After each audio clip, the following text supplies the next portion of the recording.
Rakkaat katsojat, tervetuloa taas Posi TV:n erikoishaastatteluiden pariin. Posi TV haastatteli 11. marraskuuta eläkkeellä olevaa Eversti Douglas Macgregoria. So again, my message to the Finns, you have a wonderful country. You've worked hard to keep it that way. You need to preserve it and protect it. Macgregorilla on tohtorin tutkinto Virginian yliopistosta. Hänet on palkittu lukuisilla mitaleilla. Hän on julkaissut 5 kirjaa sekä lukuisia artikkeleita. Hän on toiminut presidentin nimittämänä puolustusministerin vanhempana neuvonantajana, kansainvälisenä turvallisuusstrategina, ja hän on myös palvellut Irakissa vuonna 1991 taistelujohtajana USA:n suurimmassa panssarisodassa sitten toisen maailmansodan. So you put all of that together and now here's the United States that is delighted with the opportunity to turn Finland into a forward base for American military power designed to threaten Russia. And that's what you want to do with your country, right? That's insane. Macgregor on myös johtanut liittoutuneiden operaatiokeskusta Euroopassa sekä palvellut lukuisissa eri tehtävissä Yhdysvaltain armeijassa. So, what would be your message to a Finnish reservist? Your constitution is spot on, and you should cling to that. Ilmoitin Everstille ennakkoon, että haastattelen häntä toimittajan ja reservin kersantin ominaisuudessa. All right, it's the 11th of November 2023. Colonel Douglas Macgregor, welcome back. We are very honored to have you. We talked last time 1 year ago, and all Really? is very different. Yes. I wanted to go you about the 20-25 minutes interview through several things. Finland is now on the background preparing DCA contract with United States. We joined NATO. The process of joining NATO, from my point of view, was not legitimate. People were not asked. There was no possibility to vote. The people in power, that was not an issue in the previous election. It was not even mentioned. So they did this online survey research where one could participate if one found out the website and wrote his or her name. Then one could get a questionnaire which would then ask if we should join NATO. And if I recall correctly, 1,160 people answered. And as of today, I have not found any single Finn who would have answered that questionnaire. And our president, commander-in-chief of our defense forces, our prime minister, and the future president candidates all have come out and said that this was the will of the people. And Finland is a sovereign republic still on the paper. We don't have a military, we have defense force, which is fairly large when you take in consideration that we are only 5.5 million people. We have a very long border with Russia, a very important neighbor. A lot of our wealth is built upon the trade with Russia. And now we find ourselves amidst, as one of the newly elected presidential candidates, Alexander Stubb, called us the frontier. So what are your thoughts on if we jump straight to the position of Finland and the NATO, joining NATO, and then let's get from that onwards?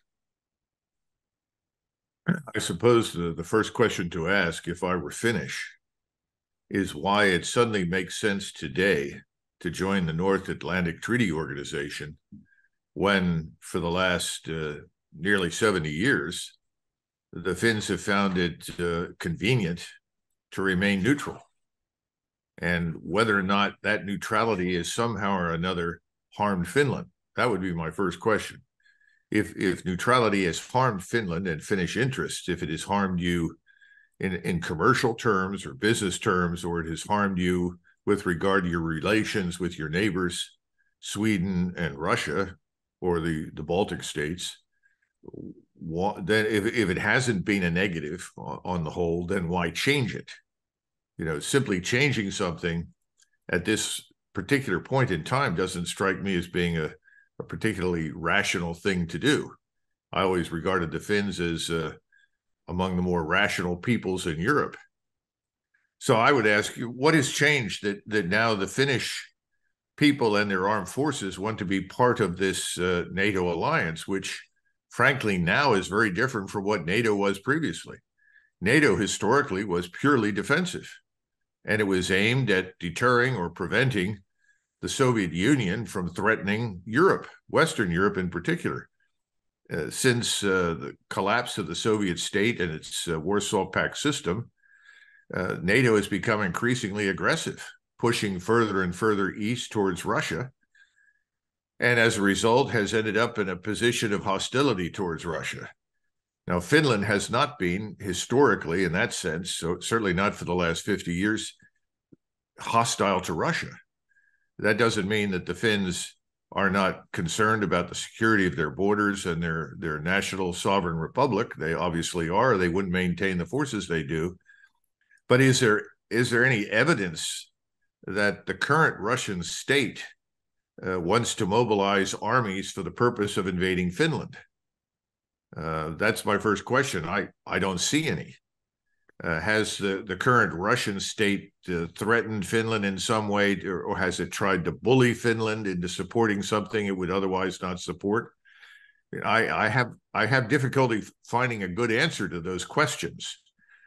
So, and then I would say, last of all, given the size of your population, which is relatively small, as you point out, I'm curious as to why there was not a public referendum on the question. Why were the Finnish people not asked to vote? It's not as though you have a nation of 300 or 400 million. Then it becomes much more difficult to hold referendums. But in your case, it's a very straightforward affair. But there seems to have been an effort to do this without really consulting the Finnish people or giving them a chance to think about it or debate it. So I don't really understand it. Maybe you could explain it to me. Why now?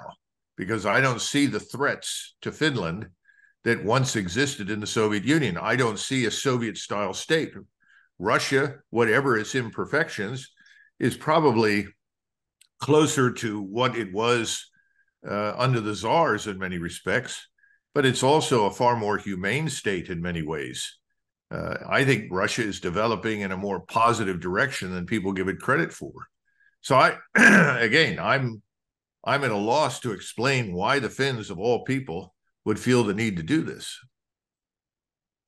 So you pointed out there, I think the two major things. One is the completely missing debate. So there was absolutely no debate, or if there was a debate, it was a consensus debate where only one-minded people debated basically some irrelevant facts regarding NATO, whether we send their troops or whether they come here and so on. Another thing was that you asked that why. The question of why, it's also in my head. It was fed to the people that Putin has an imperialistic agenda to return the Soviet borders. But even if that would be true, Finland was never part of Soviet Union. So even that argument wouldn't go if it would be debated. But because there was no debate and there was the fear, this kind of mass psychosis ingested into the whole population with the COVID scam, and it followed right away. I mean, Putin, whatever want to say about him, he ended the COVID in one day. And then we shifted the full gear war narrative, and we kind of aligned ourselves. When I say we, I mean only the people who were elected by the people aligned themselves with Ukraine and started sending weapons and money to there. And kind of, I had a feeling that they rushed into it. They didn't know what to do, and they went too deep, too fast that they could back up.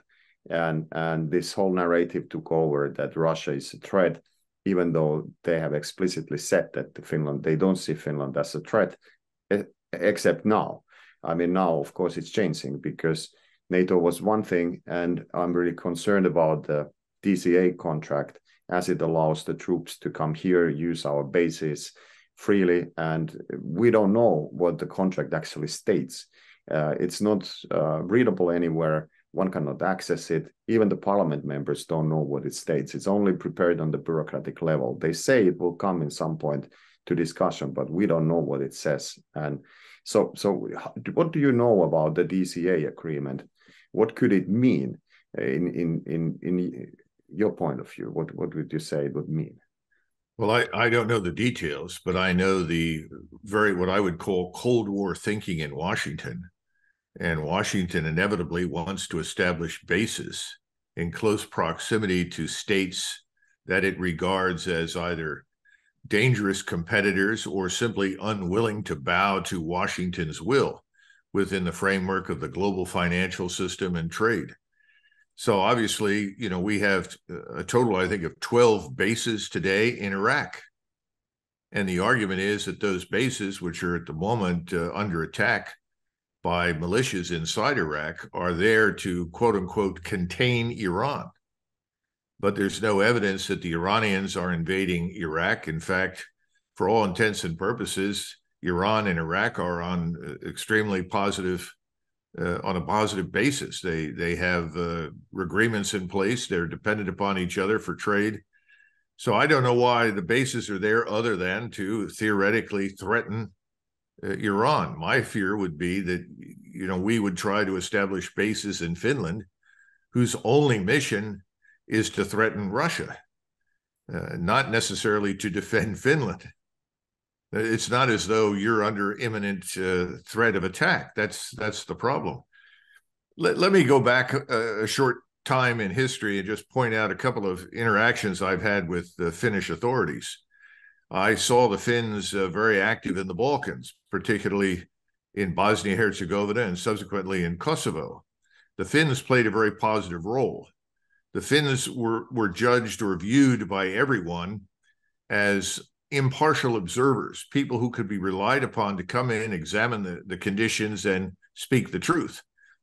That did not always sit well with the West, and particularly the United States, because the Finns would come in and they would examine the site of an alleged massacre or atrocity, and they would frequently say, we see no evidence that the Serbs are responsible for this. The Serbs did not, in fact, do these things. These were done by others. That wasn't welcome in the West, but of course that gave the Finns tremendous credibility with the Serbs, and I would say by definition with the Russians.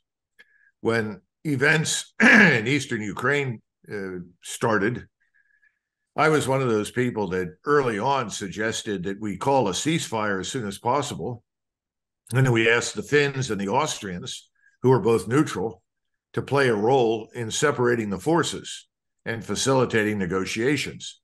In fact, I thought of the Finns in particular because the Russians trusted the Finns. I saw that in action. The Russians absolutely trusted whatever the Finns said. They trusted the Finnish president of the Organization for Security and Cooperation in Europe. So my surprise was based on the fact that why would Finland want to destroy this essentially positive relationship? What's the rationale for it? What's the justification for it? I don't see one. Now, Finns need to understand something else. We are at a turning point in the United States. We are in a lot of trouble financially. Our debt to GDP ratio is over 120% and climbing. The debt servicing payment on an annual basis is now over $1 trillion. I don't see how we get out from under this debt without making profound cuts in spending. That would probably also have to be accompanied by some form of default, which will be dressed up as restructuring our debt. Those things, frankly speaking, militate against further expansion of U.S. military commitments around the world, and certainly against expansion of any military commitment in Finland. And the commitments that I know people are talking about are base-related, bases where U.S. forces with missiles and aircraft could show up and essentially put Finland at risk of attack by the Russians, the very thing that my impression is you don't want to have happen. So I don't see any particular reason why at this stage in this DCA you would want to grant that kind of access and make yourselves dependent upon U.S. military power. There's something else. Remember that during World War II, and this is actually in 1940, Churchill wanted to move British and French forces across Sweden to support the Finns against the Soviets. Well, the Swedes would not permit that, and we know the rest of the history. That was a very difficult proposition then. Imagine today, in a world where you could have on your front 250,000, 400,000, 500,000 Russian troops in short order. You're within easy range of all their tactical and theater ballistic missiles. And you are then depending upon us, and we are 7,000 miles away, to show up suddenly and provide you with support and defense. That's not realistic. Unless you want to risk a nuclear exchange, and I don't see any evidence that we or the Russians or the Chinese or anybody else at this stage want to risk a nuclear exchange, that means that we would have to move conventional forces. Well, our conventional forces would have to come by sea. The North Atlantic would be full of Russian submarines that would sink anything that tried to cross with U.S. forces. We haven't even begun to discuss the missiles with great precision that can be launched over 1,000 miles that could interrupt virtually every other kind of support. In other words, this is not 1950. This is not 1965.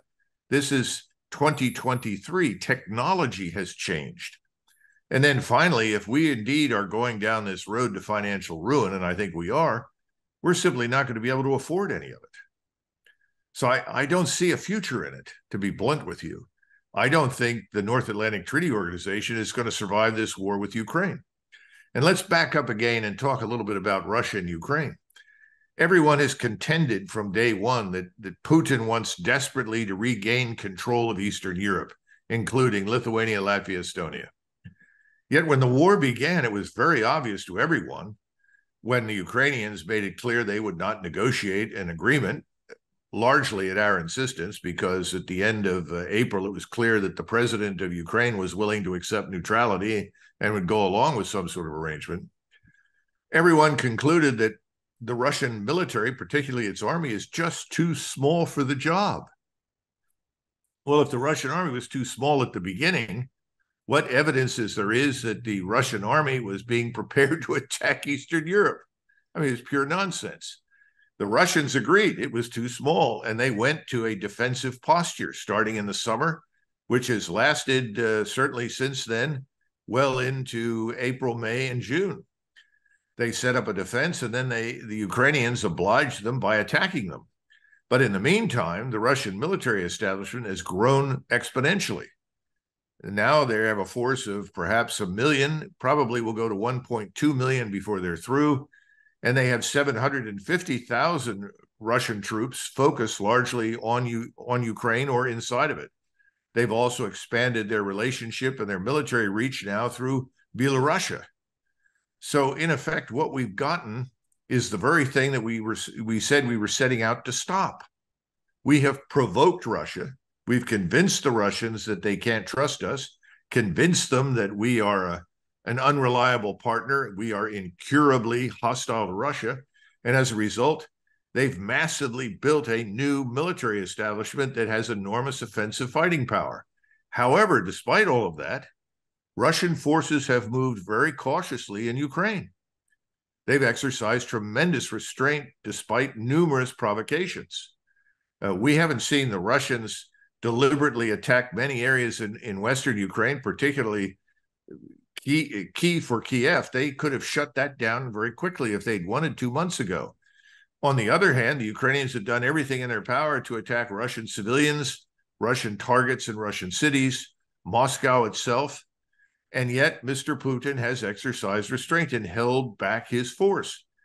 And people are asking now, well, if the Russians can march largely unopposed, or at least against minimal opposition, all the way to the Dnieper River and potentially beyond, why aren't they doing it?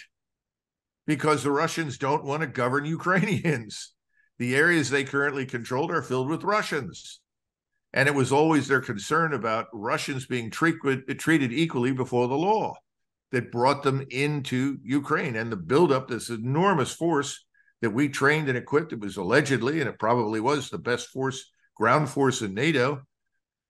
And it was designed to do one thing: attack Russia. So naturally, the Russians finally attacked after 14,000 Russians had been killed in eastern Ukraine between 2014 and 2022. None of the narratives make any sense in the West. And Putin's behavior to this point in time demonstrates to me three things. Number one, he wants to secure Russia. He doesn't want to govern non-Russians, particularly people in Eastern Europe. And thirdly, he'd like to get back to some form of normalcy that would allow him to conduct business with the West. He does not hate the West. That's nonsense. So you put all of that together, and now here's the United States that is delighted with the opportunity to turn Finland into a forward base for American military power designed to threaten Russia. And that's what you want to do with your country, right? That's insane. It makes no sense. Why any Finn would turn his country over to the United States for that purpose at this stage of history makes no sense.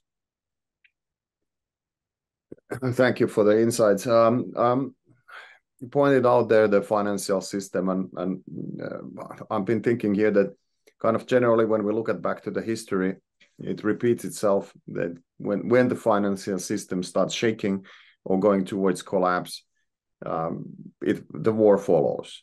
And the cycle is war, peace, war, and peace, and it continues. And it goes hand in hand with the financial system. Well, can I say something? I have to contradict you.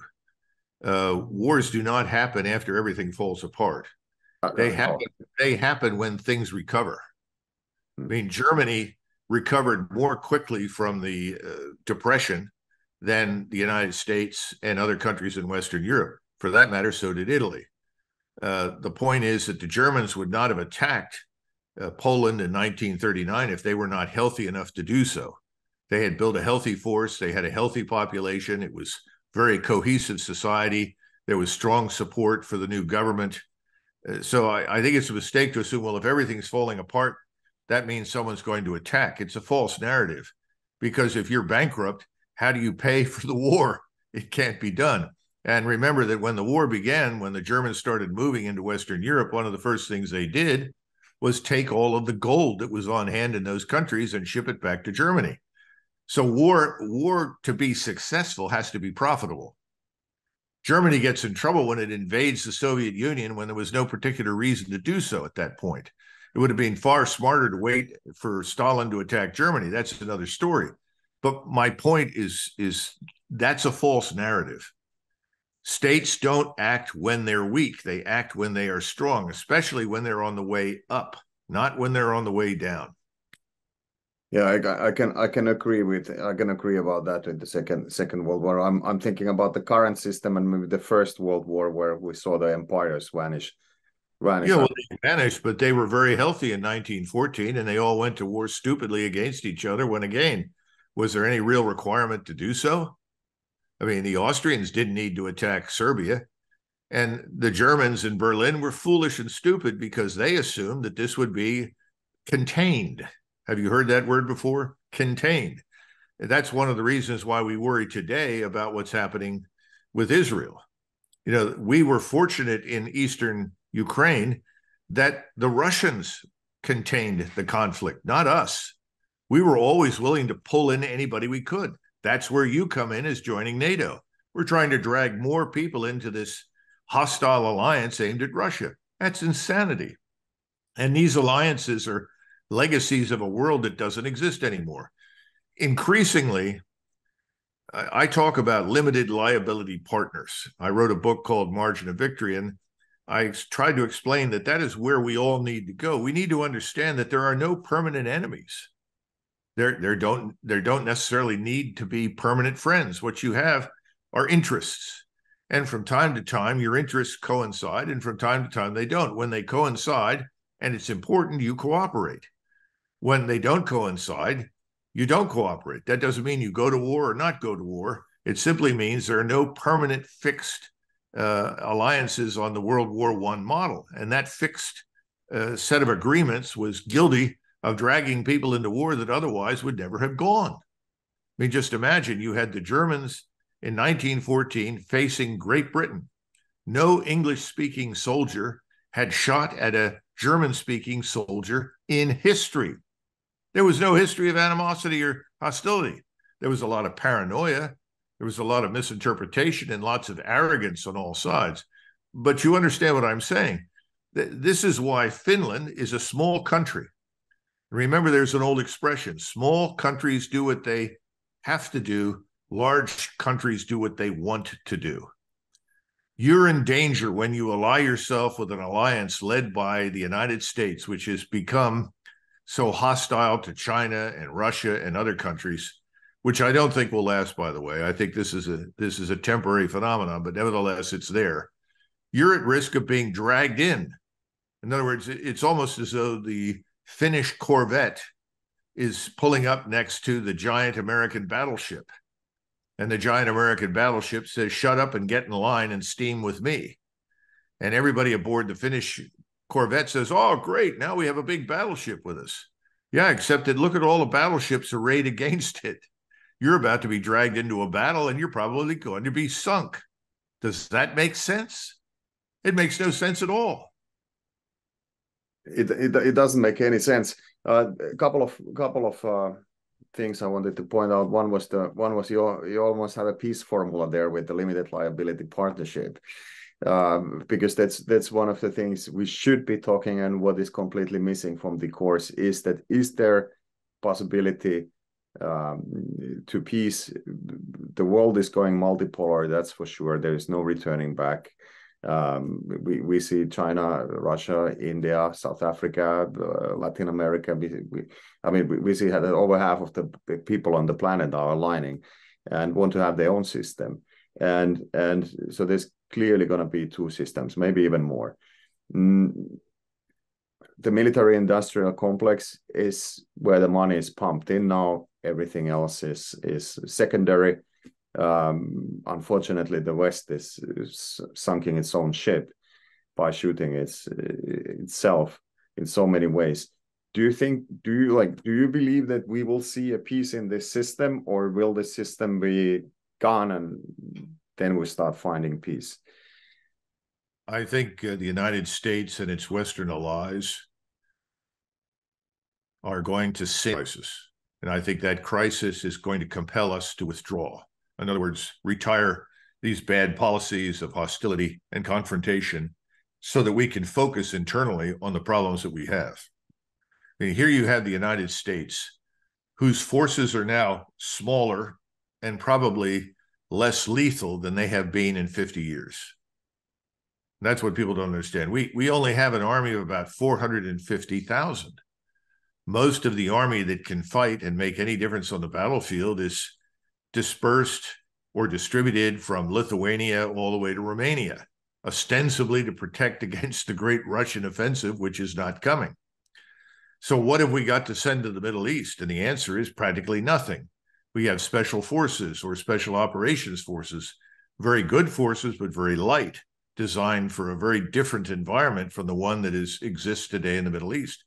At the same time, countries which were previously weak 50 years ago or incapable for reasons of technology are now enormously powerful.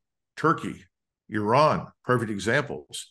And we tend to disparage the Arab states, but they too have access to technologies today that make them much more powerful than they've ever been in the past.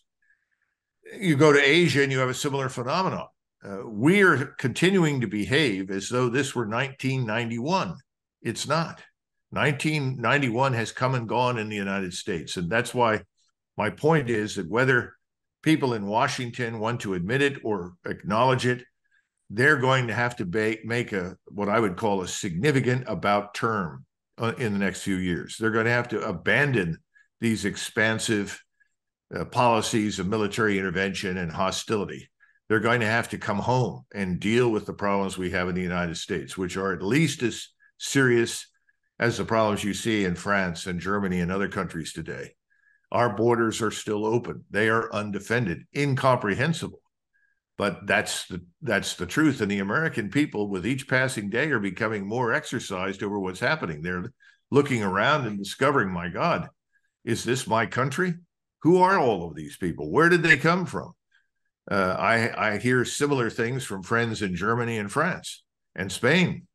So I think when you talk about peace, I think it'll be a question of we can't afford to do anything else than cope with the problems we have created. We're all going to live in a hell of our own making, frankly. Now, Russia is in a very different position. It's much stronger economically than it's been in the past. It is now being joined through BRICS by many others. I think you're going to see BRICS consist of eventually at least 80 or more countries. You were talking about different systems emerging. I think that's real. And if you look at civilizations per se, increasingly Putin represents one civilizational group. Mr. Erdogan, for instance, represents another. Mr. Modi in India represents another civilizational group of its own, and so does Xi in China. These places are not going to be, how should I say, sedated consumers of American power and influence. They are going to chart their own courses. We have not had to live in a world where we were not the center of it. And so people in the United States are in for a shock, not so much the average American, because to be frank with you, the average American could care less what happens beyond his borders. You know, a friend of mine once said, he was a Spanish general staff officer, and he said, Colonel Macgregor, the United States is not a country. I said, what do you mean? He said, no, it's a planet. You live on your own planet. Well, right now, the planet wants to plant bases and flags on Finnish soil. It wants to make you a satellite of military power and influence. If I were a Finn, I would say, no thanks. I'm happy to be friendly to the United States, to work with the United States, but I also have neighbors. I do good business with the Russians. I want to get along with the Russians. I'm not interested in going to war with the Russians. If your purpose is in coming to Finland to stimulate hostility to Russia and create conditions conducive to a conflict with Russia, we don't want anything to do with it. You pointed out there almost the answer to my next question, but I still want to ask it because, yeah, as I told you in the beginning, and I think in the previous interview, we have a mandatory military service, a mandatory defense force service, and a conscript, which states very, very clearly, which is sworn under oath, that we who swore the oath, about 900,000 men, we will defend the inviolability of our fatherland. And we have a constitution that states very clearly that we are a sovereign republic. And our defense forces draw their mandates from the law, where their only job is to secure the territorial integrity and protect the constitutional rights and freedoms of the people.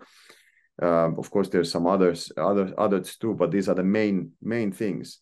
So what would be your message to a Finnish reservist who is thinking that this constitutes basically a treason, where this kind of contract, already the NATO contract, constitutes, in my mind, a treason? I'm not the one who can judge it, but I can give an opinion. I'm a reservist sergeant, so that's my opinion as a sergeant, that's a treasonous act, as would the contract be. So what would you say? I mean, there is 870,000 men, 880,000 men in this country who have sworn this oath. Well, keep in mind that we managed to convince millions of Americans in the 1960s that we were going to Vietnam to defend liberal democracy, the rights of man in our own country. It was all nonsense, completely false. We had 58 million dead, another 100,000 wounded.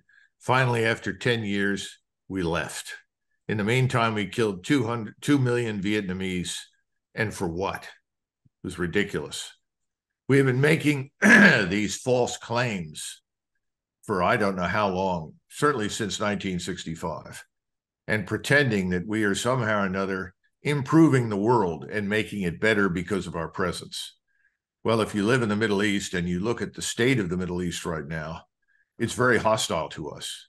The people that live there do not feel that they have benefited from the presence of U.S. military power. and our interference. And I think they're right. This business of interventionism is dangerous. And as I said at the beginning, I think we're coming to the end of it, because Americans are finally waking up and figuring out that while we like to wear the white hat, we want to be the good guys, we haven't been. And we want to stop being what we were. But right now, Washington is living on its own, inside its own bubble. You don't want to be dragged into this. Your Constitution, as it reads, makes sense. That was essentially the attitude of Bismarck's Germany. Bismarck was approached several times about waging preemptive war to save Germany. And he said preemptive war is effectively the same as committing suicide because you are afraid of death. He was right. In the 20th century, people lost their way in Germany and elsewhere. They walked away from sound logic and rationality. Your Constitution is spot on, and you should cling to that. And when someone approaches you and says, well, we would like Finnish troops to do something, you need to look very carefully at what they're asking those troops to do. Even during the Second World War under von Mannerheim was very sensitive to preserving Finland at all costs. He was a staunch anti-communist, and therefore, because he was an anti-communist, was understandably sympathetic to the Germans who were trying to annihilate communism. But he would not overextend Finland to the point where he risked making Finland a permanent enemy of the Soviet Union at that point and ultimately putting it at risk of destruction. My point is that whoever is in charge in your country, in every country, has to always think, first and foremost, whatever I do, my first objective is to preserve my country, my country's power, influence, economic health. That's number one. Don't ask me to do something which puts that at risk. My argument is that because NATO has transformed from something that I think was originally very good into something which is not. Into something which is not in our interest or in the interest of our European allies. A hostile, aggressive alliance in search of people to attack. You know, the saying in the 1990s was, if NATO is not operating out of area, in other words, operating overseas in the Middle East, in Afghanistan or Asia or something, then it's out of business. And I remember many of my European colleagues and some of my American colleagues who said, well, if there's no enemy here to fight, then why do we have to have the alliance? Why are we looking for new enemies to attack? So my point to you is, if you're thinking clearly, and I think your Constitution is a very carefully thought out document, you got to ask the question, how does it help Finland to become allied with this aggressive anti-Russian alliance? Because there's no reason for us to be at war with Russia. I'm talking about the United States, none whatsoever.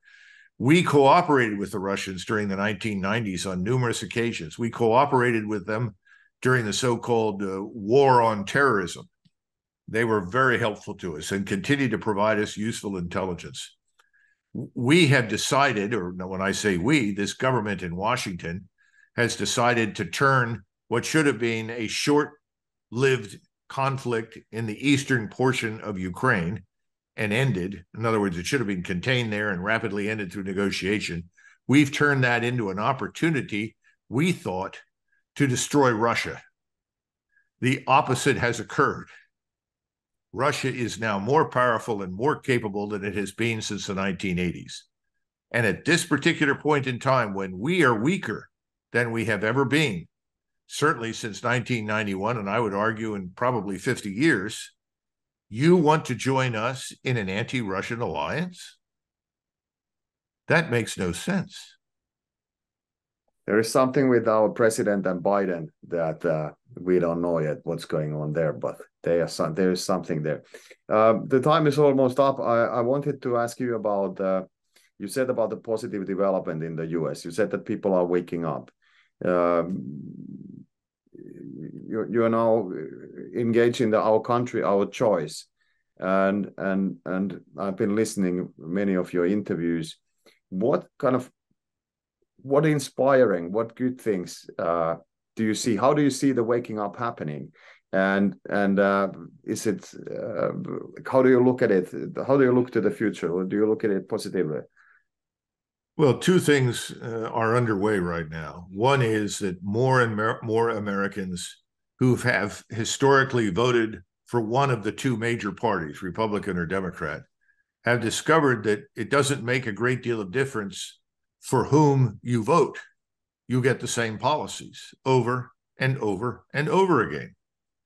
That's why we hear very few voices raising opposition to creating conflict in eastern Ukraine that could lead to a major regional war. No, they're not raising those issues, but Americans are looking at it and saying, I don't think we really want to go to war with Russia.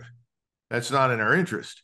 Now in the Middle East, we have a similar but even more dangerous set of circumstances where Americans are saying, yes, Israel should survive. Absolutely, we support that, but we don't want to go to war with Turkey, Iran, Saudi Arabia, Jordan, Egypt, Syria. In other words, there are limits to our interests. And again, it goes back to what I said earlier. Americans say, number one is we need to protect our country. We're not doing that. We're not protecting our borders. We're not enforcing our laws. We're tolerating criminality in our cities on a scale that has never really happened in the history of the American people. That's number one. Number two, our economy is not strong. People in Washington say, well, the underlying fundamentals are great. Look at the stock market. Well, the stock market doesn't tell you anything about the true state of the economy. It's a large casino which exists and operates at the convenience of a small minority of very wealthy people.